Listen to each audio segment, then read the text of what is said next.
नमस्कार. आज आपण लक्ष्मीपूजनाच्या दिवशी रात्री अलक्ष्मी निस्सारण हा उपाय कसा करायचा तो पाहणार आहोत. आता हा उपाय केल्याने काय होतं, आपल्या घरातलं दरिद्र, आजारपण, नकारात्मकता हे सगळं नष्ट होतं.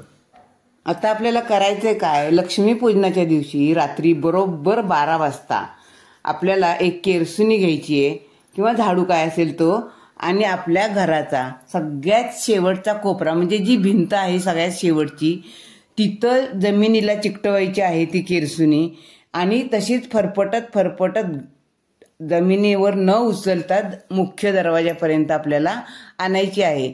उंबऱ्यापर्यंत आणल्यावर सुद्धा उचलायची नाहीये, उंबऱ्यावरून फरफटत दरवाजाच्या बाहेर न्यायची आहे.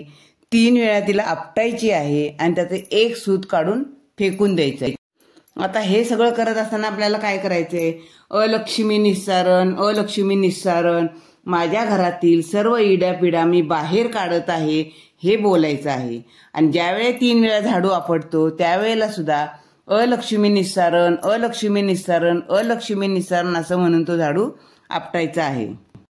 आता झाडू आपटलेला जो आहे तो आपल्याला पुन्हा घरात घ्यायचा नाहीये, तो दरवाजाच्या बाहेरच ठेवायचा आहे. आपल्याला तो घरात आणायचा नाही, बाहेरचं झाडायला अंगण वगैरे ठेवायचं. अंगण नसेल तर तो कुठेही झाडाखाली किंवा निर्जन स्थळी नेऊन ठेवून द्यायचा आहे.